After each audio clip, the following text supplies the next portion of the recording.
tanjon'ny fitondram-panjakana amin'ny alalan'ny ministeran'ny fambolena sy ny fiompiana ny azahoana vokatra mivantana ho an'ny fiainan'ny mponina amin'ireo tetika asa maro izay napetraka sy mbola ho apetraka amin'ity faritra Androsy Anosy ity.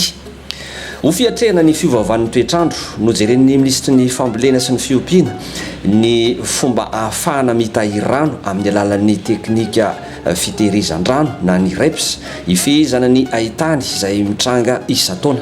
Raha ny PEM Sud moa zany dia misy an'ilay engagement 13 izay raisin'ny filoham-pirenena dia ao anatin'ireo engagement ireo ihany koa nefany dia misy n'ilay ataontsika hoe asa maika tsy maintsy atao dia ny fametrahana ny kit semi irrigation zany hoe mba ahafahana misitraka sahady nireo tasa mamboly amin'ny alalan'ny fanondrahana amin'ny tsitaitaika sy fanaovana maraîchage izay mampidi-bola aingana ho anazy dia isan'ny ataon'ny défi ihany koa zany any amin'ny 3-20 ano zany rehefa tafapetraka dia mbola misy any amin'ny 30 ano any mbola tsy maintsy apetraka.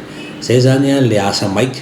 Raha ny fiantraikany mivantana, raha ny fandarana asa défi zany mijerentsika dia zava-misy ny atoerana mijerentsika. Fantombo ny ondry sy osina ananany efa niteraka dia nampiarahana amin'ny REPS moa izy mba ahafahana mamatsy rano ireo biby. Dia ny zavatra hita dia nampiasain'ny olona hatramin'ny rano fisotro zany ilay REPS napetraka. Fiantraikany mivantana ihany koa zany ary dia niteny mihitsy moa ilay olona hoe nahafahanay namonjy ireo tena marefo ity REPS ity satria raha ohatra ka novidiana lafo 200-300 ny rano teo amin'ilay toerana dia rehefa nahazo REPS izy dia 50 ny vidin'ny rano ray daba zany io resahantsika io. Zany hoe tonga dia hita fa nahazo tombony avy hatrany ilay olona.